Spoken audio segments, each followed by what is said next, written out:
Okay, more chatting shit about the Sunrise Cup. It eluded me the name. I was going to call it Sinister Cup then.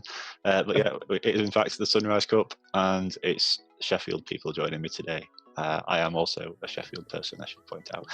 So that is James, and Trudy. How are we? Very good. Cheers, mate. How are you? Yeah, good, thanks. How are you guys? Yeah, Smashing. Yeah. Can't Good. complain. We're going to go in order of perceived spiciness by myself tonight, and I've for some reason put James last, and I'm regretting that now. As in JKG James, I put him last, and I think he actually should be first, but never mind. So I will start tonight with Altaria. And wait, because you think it's vanilla, or because you think it's because I think it's vanilla. Okay. Yeah. And the previous episode of this, I talked about how much I liked the look of Articuno as a flyer that isn't walled by Galarian Stunfisk, and this spits in the face of that. It's not going to do anything against Galarian Stunfisk. It's not going to do anything against Abomasnow. It's got a really weird spot in the meta. But what I like about it is that it's going to punish people that go Pelipper over Mantine. So I think... Jane. Yes, I really like Mantine because it has Ice Beam, or partially because it has Ice Beam, and Pelipper loses that, and all of a sudden, if you've got Altaria there, you're punishing. I feel like most teams love a water flyer regardless of what it is, and I think Mantine and Pelipper both seem equally viable. So the idea of having a flyer that things like Zapdos and Emolga punish them both, but they have their own shortcomings in other places, particularly in the frailness. So I think having a flyer that isn't Zapdos or Emolga that punishes one of the water flyers could be quite handy. It behaves very differently to things like Skarmory and Articuno because of the big loss to Abomasnow. But there's lots of flyers for a reason. You pick ones that suit your team, I guess. But yeah, I just think it's an interesting pick. It's not got the fire weakness which Articuno and Skarmory have, so there's a trade-off there. So it's going to be better against stuff like Alolan Marowak. I just we know how good Altaria has been down the years in GBL, and when we remove Azumarill from that equation, it's going to be even better. I mean, there's a couple of Charmers running around, but how viable they are with Galarian Stunfisk being really good or looking really good is another matter. So yeah, I just think it's another interesting flying type. I think all the types are interesting. But yeah, I think the primary reason I like it is the fact that it punishes Pelipper users. What do you guys think? Any thoughts? So it's currently in my six as a Pelipper user because I think I needed that coverage against the it's the flyer that's least bad against electrics. Yeah, that's true. I wanted that protection there, so it's just an ever-present pain. Altaria, it's kind of it's the same as Azumarill. You look at it and you're like, what does it do well? Nothing really, but it's just a pain. It's if you don't have an ice type, then you might struggle against it. There's no true rock types in this. There's no Bastiodon to completely wall it. So it's going to do what it always does and sit there like a big chonk and absorb fire, grass and water moves and just be annoying. So I think I do think personally there are better flyers in the meta, and I always side with Skarmory in general terms. But I just you can't deny, like you say, you can't deny that it's going to be a pain to people who use Pelipper, even though Pelipper is, as James I'm sure will highlight, has a lot of things going for it. I just think its double weakness to ice is just going to really hurt it. There's quite a few ice users, and Abomasnow is just a beast and will just like it right out the sky. So, you know, I think, yes, fine, if you want some coverage against electrics, fine. But you'd better have your eyes covered elsewhere, because it's got holes.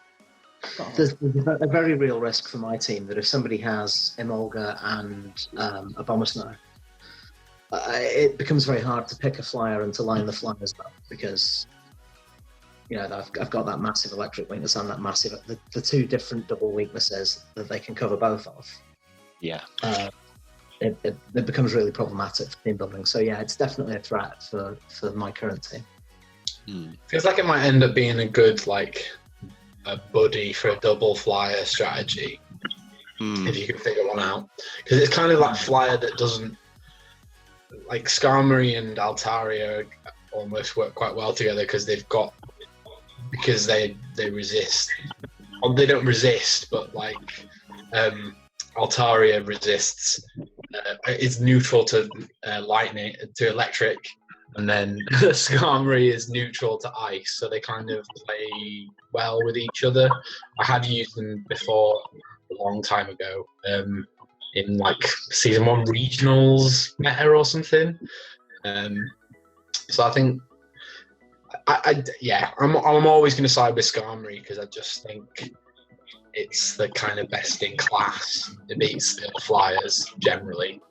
But I'm also going to find myself getting really annoyed at people who have Altaria and haven't quite got the right team makeup to beat it. Because I need my Abomasnow for something else, or like I need my Galarian Stunfisk for something else. It's always a thorn in my side, but I'm not a very confident Altaria user, maybe.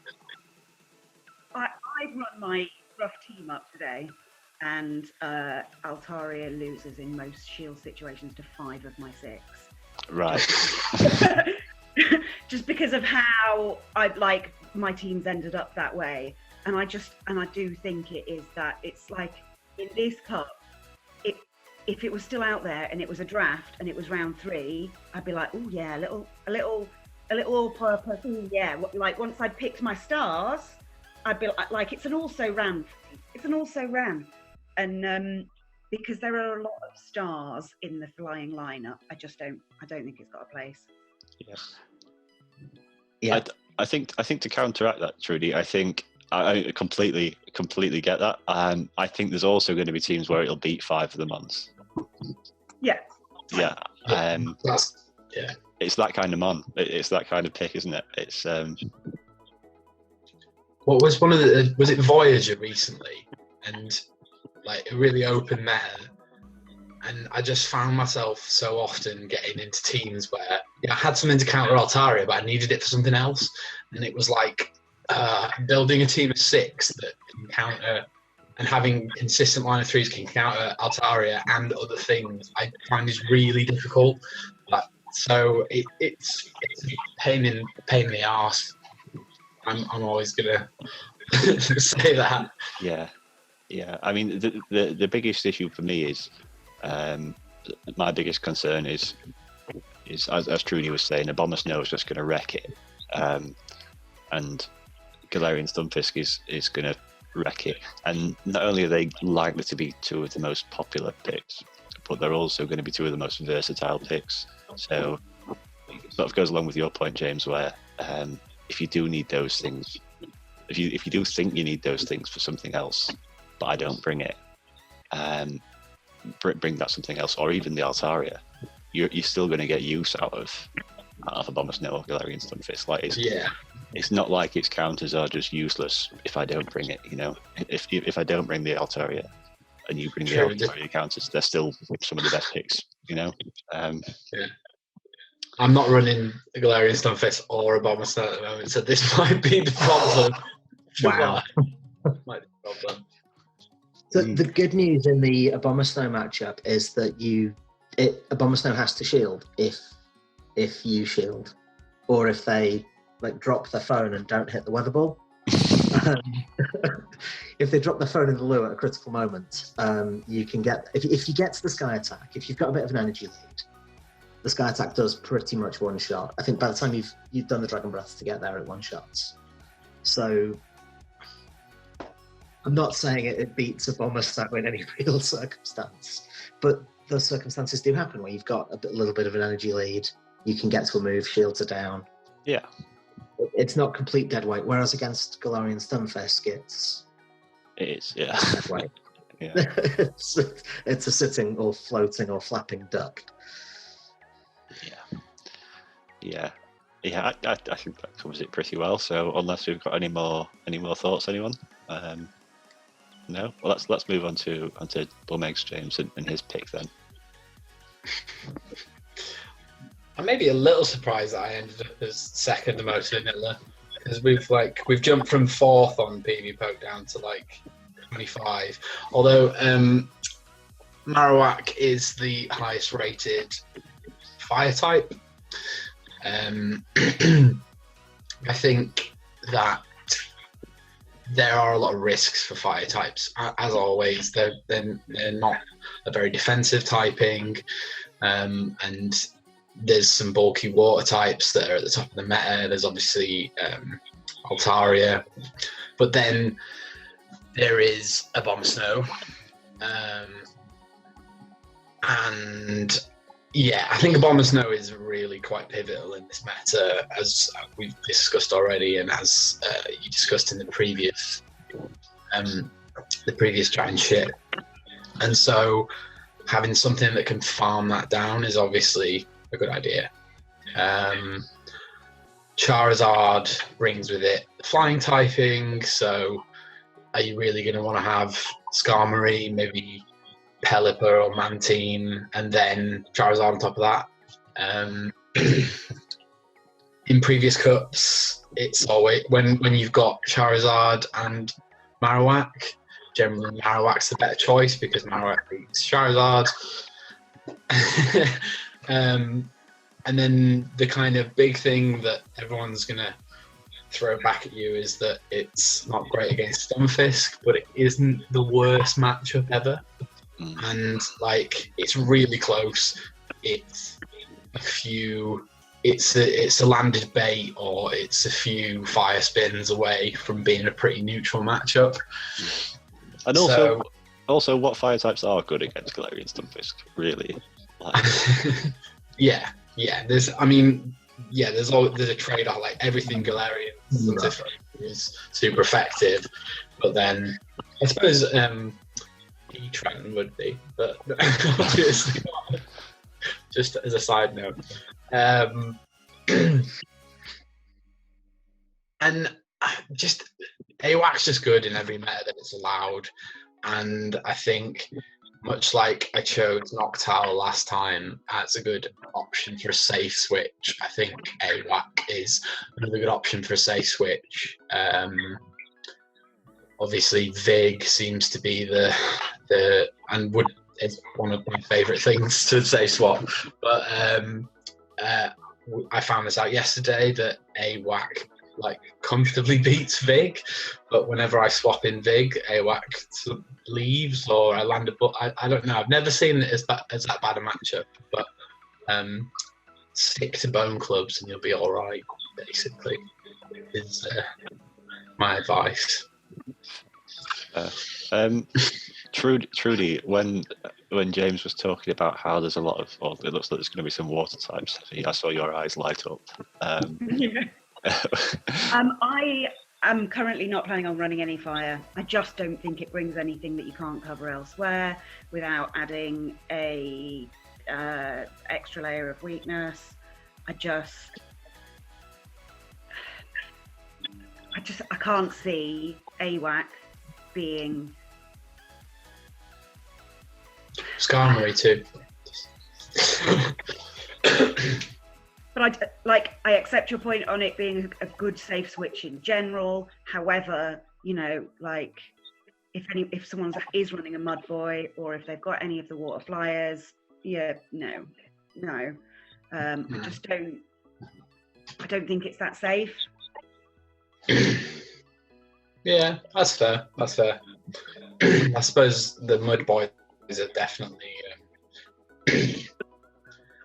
The thing with it is that it's always kind of got a bit like Vigoroth. It's always kind of got something to throw back at you. Like it rarely gets walled. So like, I mean, yeah, if it lands trapped against a Whiscash or against, I mean, there are some things that are going to destroy it, like Waterfall, Gyarados, or, but. I think it's one of those where I think, like, as the meta shapes up, it's either going to be really prominent or just fade away. Maybe but my first two choices got picked, so I'm going with it. I think that there's a case for, like, if Marowak becomes so ubiquitous, if it's on every line of 3, if it's everybody's safe switch, say, there's an argument for Noctowl, but I don't think we get to that. I don't think. Yeah, I think that's too many stages of meta flipping. Yeah, it's only. I think Altaria does that better. There's not that many things in this meta that it can switch into. Mm. Yeah, that list seems to me to be exactly 3, or well, no, a bit more than that. Like there's 287 Pokemons you could switch into 3. Okay. I mean, go on, I take on board what you're saying, but like Skarmory, Articuno, the Bomb of Snow, what's it called? The Ferrothorn. Plus, like, it beats Vigoroth. Yeah. Which is going to be a common safe switch. Yeah. I just think it kind of like there's a lot of threats out there, but it peppers across like the top meta to a point where you're like you can't really count it out, and it looks to be the best fire type at the moment. Sorry, go on. True fire type. Yeah, I would certainly say that it is the best fire type, or the best looking fire type at the moment. The point I was going to make with the whole it only switches into 3 things is that Skarmory is not a comfortable matchup for it. If the Skarmory, I think it's two air slashes, which is, it's not loads. It's not a small amount either, but I think at that point Skarmory wins 0 shield because it gets to 2 sky attacks before you faint it down after landing a Shadow Ball. But there's a lot of mons like that where if you don't switch really quickly, it loses a matchup you might expect it to win. So that's not really a valid criticism, but I think it's worth mentioning. But yeah, I think the one thing I'd say is. So like counter users are already looking quite important, but then like you're probably not going to run 2 counter users. So then, is there an argument that Vigoroth and a-wak in the same team looks like a more broad and sort of it looks a better matchup than having Vig and Lobster or Blaziken or whatever. Yeah, for sure. So in that slot, you're using it as your G-Fisk counter and like naming it as like one of your core G-Fisk like lines of defense. Just like often, I think counter users have too much weight on their shoulders, and you're kind of asking because like a lot of the time, you could pick 5 or 6 things that are weak to counter in the top like 20 Pokemon. And then you're like, Vig's not going to be able to take all of those down by itself. Yeah. So like having something that can, like I say, like the Abomasnow Snow match is obvious, but it's actually not the Stunfisk Mask match isn't that bad. So like if you can kind of do half and half with a counter user and a 5-spin user. I think if you can get Stunfisk to a point where Vigoroth can come in and farm it, and then throw body slams into something else, that's not a bad place to be. You'd prefer to win Switch, but if that's what you can get, you'll take it. Yeah, I think that's a good point. Actually, I think we sometimes forget that things don't have to just beat things outright, and that there is there's stuff outside of that in there. A lot of my GBL teams can be made up of this meta, and they rely on like chipping things away. like I don't have a true out and out Azu counter in a lot of lines that I run at the moment, and it's just like play it the same every time. Like Skarmory gets a shield or gets half damage, and I switch into Vigoroth. Vigoroth gets a shield, lands a couple of body slams. So I quite like the look of this meta because there's a lot of things I play with quite regularly on GBL, and I can kind of get those matchups how I want them because I'm like familiar with them. This meta feels very close to about 50% of the current GBL meta. Some of the weirder like Psychic and Dark stuff taken out, and the Fairies taken out. Well, most of the Fairies taken out. Lack of Azu, lack of true fighters. Yeah. No Reggie. But a lot of it. Reggie's a big miss. Yeah. True. Yeah. And what was my point? I don't know. It looks like GBL. It looks like GBL. Oh yeah, and in a lot of those matchups, we find that actually, winning that matchup isn't crucial. If you can get an energy advantage on the next thing, you can often flip a match around that looks lost. I mean, I'm enjoying GBL more than average at the moment, so I'm really glad that Silph just matter. Yeah, fair enough. It's it certainly it feels like it's been designed as a natural way into Silph, doesn't it? To the people that are playing, to people that maybe haven't dabbled in Silph before, which is good.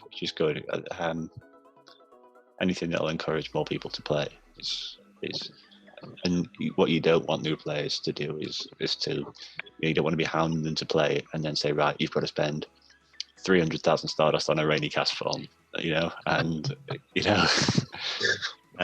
are some of those picks. That Emolga is such a massive high value investment. Yeah. But the alternative, Zapdos, is, apart from the candy cost, I've already made that one, so. And the dust cost for Zapdos is what, 110 or so? Yeah, most of which is the money. Elite charge to him. No, fast him. And an elite. Yeah, okay. Yeah. My Emolga's called Poundland Zapdos. That's nice. And I named it that, and then I powered it up, and I'm like, I really didn't think this through. It's the only one. I was advertised by myself. I'm very angry about it. No, Right. Emolga is a far more expensive option. Anyway, sorry. All things considered, yeah, you're probably right. Yeah, right. Well, let's call that a day for a-wak, and let's move on. So, Trudy, what about Whiscash? So, Whiscash, I'm going to say a lot of the things that James said about Marowak, but I'm going to be much more convincing because Whiscash is really good. So when you get in touch with us about chatting shit, you say, "Oh yeah, pick something spicy." So no one talks about G-Fisk, but we all acknowledge that every team is running a G-Fisk, right? And we all acknowledge that it's going to be in, I would say, 2/3 of the lines of 3. It is super duper strong. It is amazing. Countering G-Fisk is going to be like bread and butter of this cup. Most people are going to have a Vig for one of them. We probably don't want to counter users. We've already established that Alolan is the best of the fires and is still really threatened by G-Fisk. So Mud Boys, for me, are the best option for giving you variety, but really solid coverage. So Swampert is top of the PV Poke list, both the Vanilla and the Shadow, can't remember which order. But both of those have at least one even shields matchup, which is like 1 or 2 turns can flip it. So Swampert just isn't a safe, solid wipe out a G-Fisk. Whiscash is. In fact, if a G-Fisk wants to beat a Swampert, a Whiscash, then they need to commit 2 shields and you can commit none. So if you find yourself lined up with your Whiscash versus a G-Fisk, you either take switch or 2 shield advantage. So for me, that is powerful, like it's just super solid. Now obviously if you line up Whiscash and Swampert, whether you choose Sludge Wave or Earthquake, you win some, you lose some, but some of the notable wins are Altaria, because obviously Blizzard, particularly in the zeros, obviously. But so yeah, which leads me, I've got like several points in here, they're just not in order. So the other thing is that actually in other cups, people who do really well often use a strategy of, I'm going to tempt out their Mud Boy counter with something else, and then when the shields are down, I am going to go on a rampage with Whiscash. And there is no reason why that can't work here. It's really only consistently countered by grass types, and the grass types just look shoddy in this because flying is the single most dominant type. So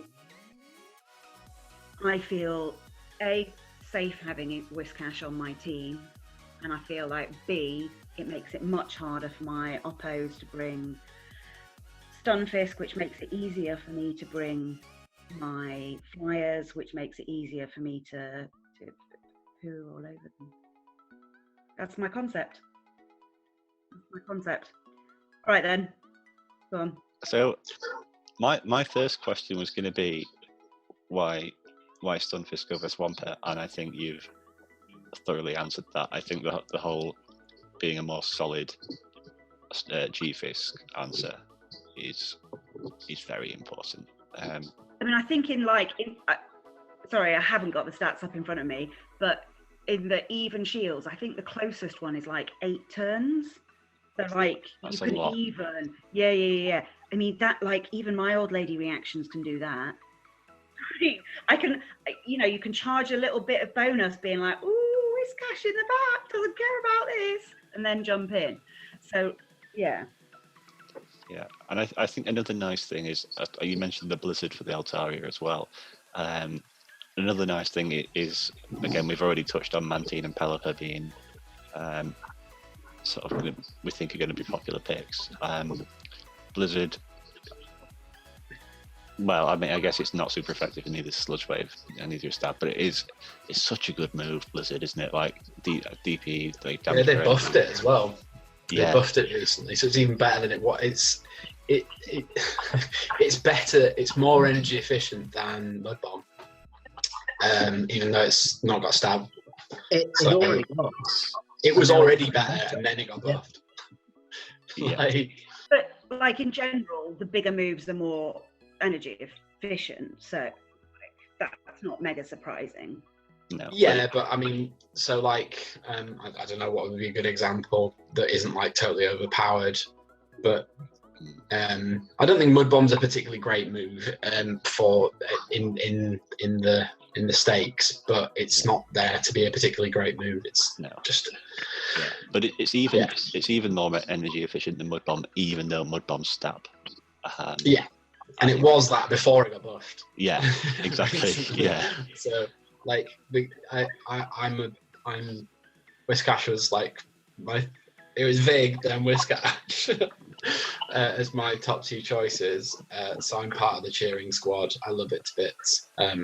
And Blizzard is, you get to it way quicker than you think, and it's such a great neutral hit. Like, people don't shield it all the time, and then suddenly you've gone from like, oh, this could get a bit tricky to, I'm sound. I'll farm them down with Mudshot,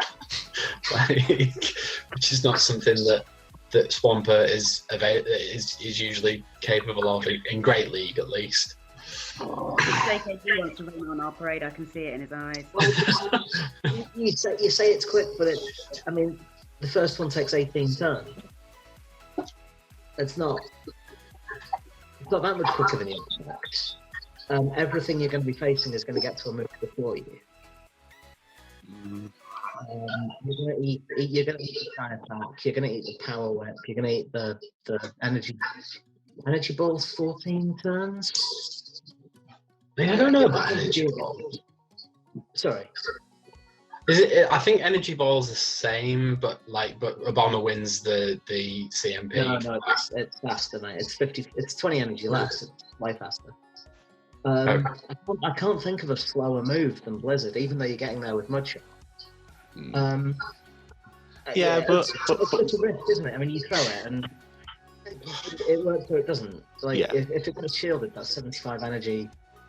I just find it's a big throw of the dice throwing a Blizzard, especially when shields are up.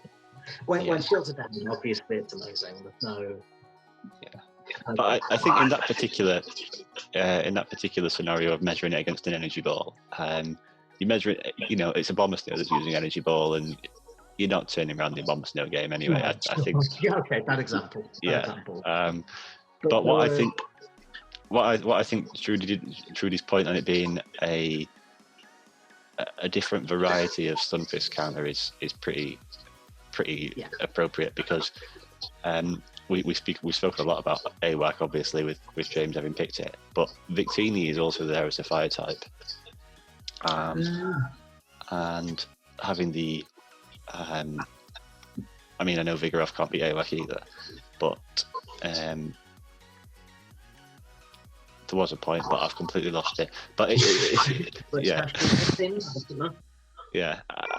quite possibly. I mean, I could see Victini and a-wak on the same team. To be completely honest, I think they do slightly different things. Yeah, I think I did this true fire type. Yes. Yeah, if there are, I can see there being some Mavericks out there that do run 2 fires, and at that point, the Mud Boy is awesome. Whiscash would love to meet those Mavericks. Oh, I'm sure. One of the things I've learned of late since the rise of the Fisk is that like Whiscash is the daddy of the derpy flat things. Like, so in a meta where like the derpy flat thing is king, Whiscash is its nemesis. So I totally get on, like the Blizzard thing. It does take ages to get to. It's a bit gambling.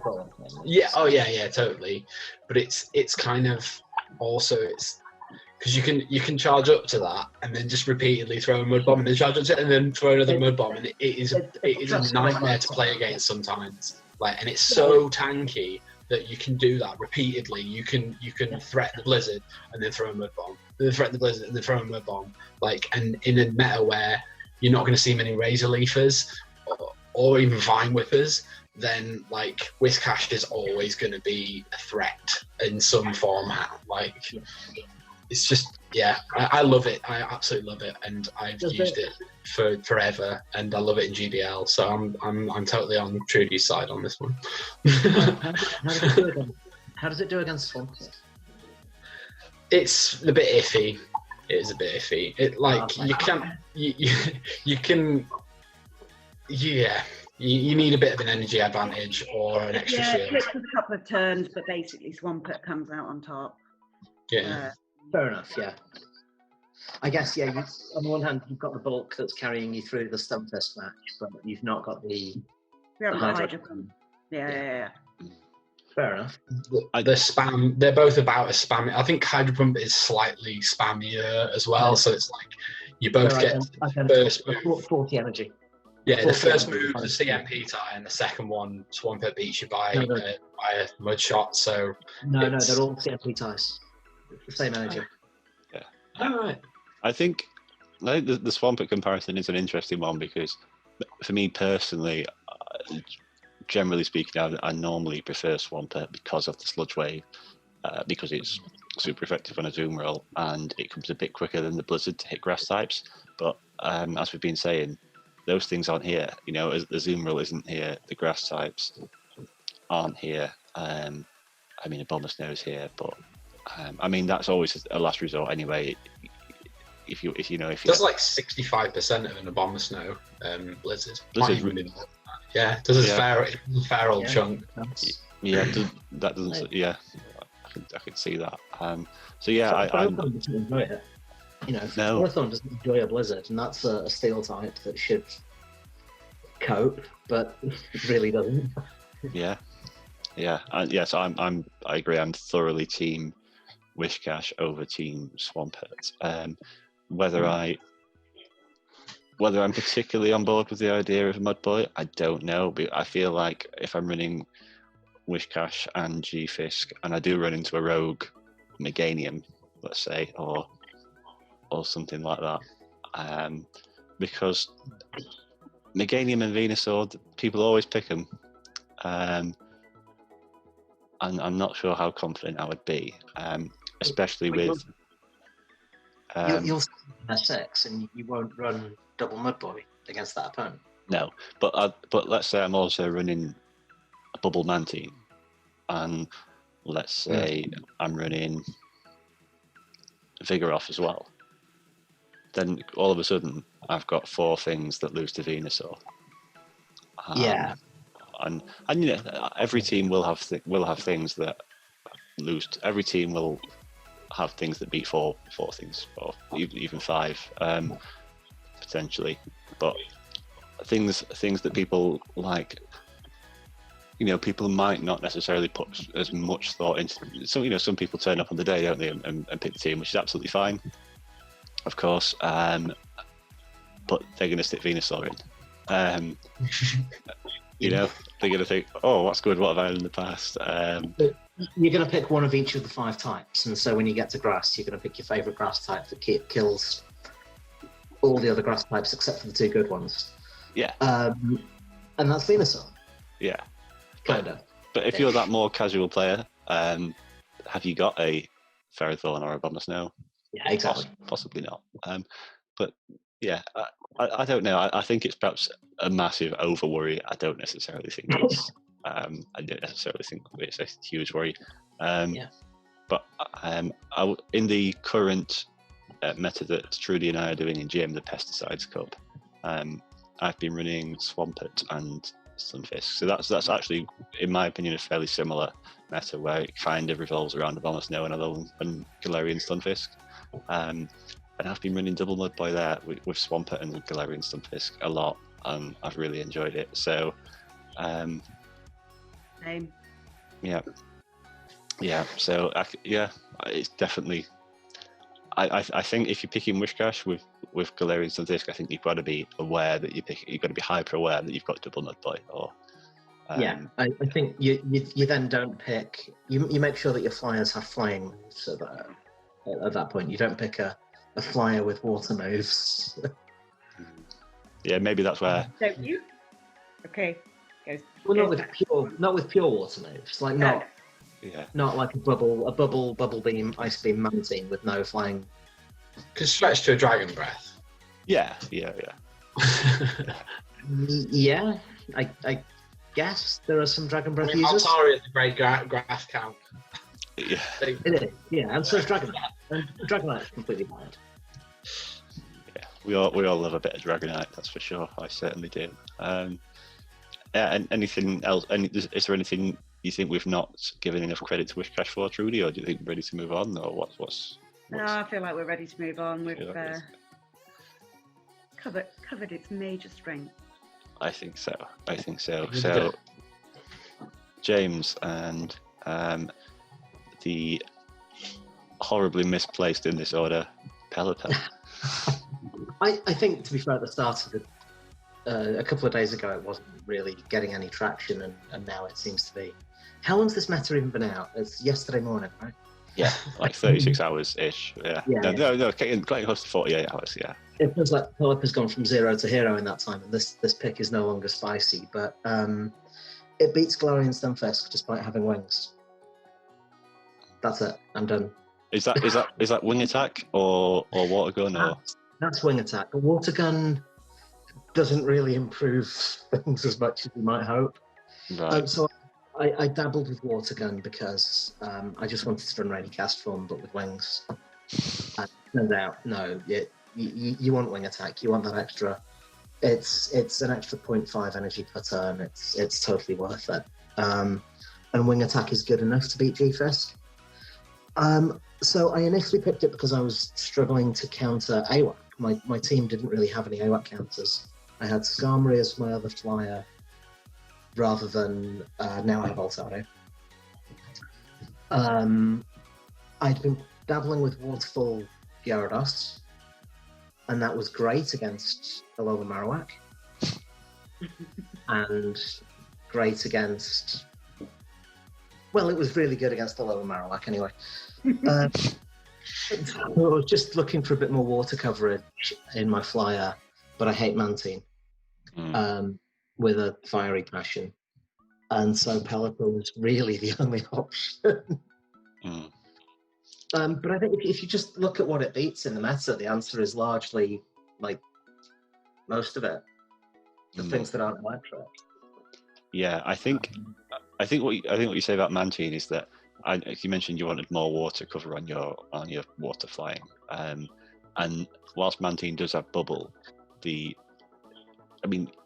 do, generally speaking, you do more damage with your charge move than your fast move, right? And bubble beam. Not if you're Mantine against a fire type, you don't. No. No. Yeah. Not if your water fast move charge move is bubble beam. No, absolutely. There is water pulse. I mean, there shouldn't be, but and that's why I'm running the weather ball user. Yeah, because I mean, attack debuffs on your opponent are great, but if you're a water type versus a fire type, you don't need them to be debuffed. You just let's deal with that as soon as possible. The shadow ball is still going to hurt. The Bone Club was already double resisted, and the Fire Spin was already resisted. So what did you achieve by debuffing the Marowak? If that's the fire type you're up against, which it probably is. It might have value against something like. Does Victini use Confusion? It does. So debuffing Confusion is a thing, but I see them as very different Pokemon. Like they're obviously same typing, similar moves, but like Mantine's a tank with crappy moves and a debuff, and Pelipper's got all the power. It's quite glassy. So like I think a good comparison would be like Celio versus Dugong, something like that. In this meta, Mantine is a water type that just happens to be weak to Rock Slide and resist camp, I guess. Whereas Pelipper is a flying type. Like it's using wing attack, it's got access to Hurricane. It's an actual flying type that also has a really spammy water move. And it's a big distinction between a damp flyer and a flying water type. And I think Pelipper's a damp flyer, and I think that's the right balance here. Yeah. Where does Pelipper sit on your radar of water types, Trudy? I don't like Pelipper because it loses to the good flyers. Which ones are the good ones? Skarmory. Does it? Yeah, in one shield. Yeah, okay. I think it's okay. Yeah, I think it's winnable either way. Oh, is it? Right. Oh, yeah. Okay. No. Yeah. Okay. Skarmory, I'll give you. Yeah. And it does lose to Mantine, I believe. Certainly, if Mantine correctly baits, it does. It definitely loses to Altaria. Yeah. It's closer than you would like. In the one shield. Okay. If it lands a hurricane. If Pelipper gets the bait, yeah, okay. There's a bait required. But your default stats on both, Altaria comes out with 4 HP. Yes, So yeah, sure, it wins. But that's your Altaria gun. Yeah. I mean, Altaria is rubbish anyway, but I don't know why. Yeah, it does lose to most flyers. I'll give you that. What I How want does to it fare against the bomber? That's exactly what I was going to say. What I want to know is how is it doing against the bomber? It beats a bomber in 1 shield. Is that But a again, basic win? I think that's probably based on doing a bait and landing a hurricane. I can't see it any other way of it beating it.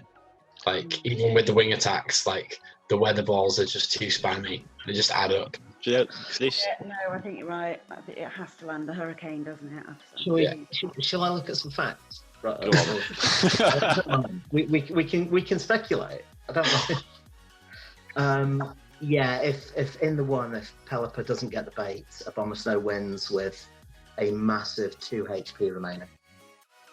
Okay. It's not that cool. Again, it's very flippable. It's very IV dependent. It's if that Abomasnow has taken 1 mud shot before you come in. How are the other shielding scenarios, though? The other evens?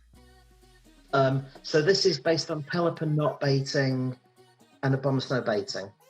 Is it a bait? Is Weather Ball the better move anyway? I think so. I think Weather Ball's a better move, yeah. So that's the closest. Abomasnow wins the 2s just outright because it shields 2 hurricanes. So obviously, Yeah. Pelipper wins the 0 because it lands the hurricane and wins. So. Do you know what I think we're describing here? And and it's only just dawned on me. I think we're describing against electric-less teams an incredible save switch. Yeah. Which is not, and I think that goes to what James was saying about how it's different to Mantine. I don't think you need Mantine that way at all. Yeah. Obviously, if they've got an Emolga or a Vanilla Stunfisk or whatever, Zapdos, I guess. Are there only 3 eligible electric types in this whole? Yeah. Okay. Pretty much. So if they've got one of those, yeah, sure, it's not a safe switch. But against the other 60% of teams, because if the worst thing they can do is bring they're going to bring their anti-flyer in, and then you're going to weather ball it to death because it's Stunfest, or they're going to bring the Abomasnow in and it has to shield. Yeah, or the Altaria, as you say, which you know you're gonna really do a lot of damage to that. Yeah, if they bring a dragon, I guess so. Yeah, they have to go to one of the other flyers. So perhaps the way to exploit that is for the rest of your team to need to get rid of those flyers. Yeah. Maybe it pairs well with something like Blaziken that would be delighted to see those taken off the board. Maybe it would. I wasn't interested in Blaziken until a few seconds ago. You know, since when the meta dropped, I've been very interested in Blaziken. Well, you've spent the Elite TM now, you have to be. Yeah, that's true. I have spent the Elite TM, so I feel the need to use it. Yeah, I think going full circle, the very strong case that we've just collectively made for Pelipper, I think that really strengthens Altaria. And I think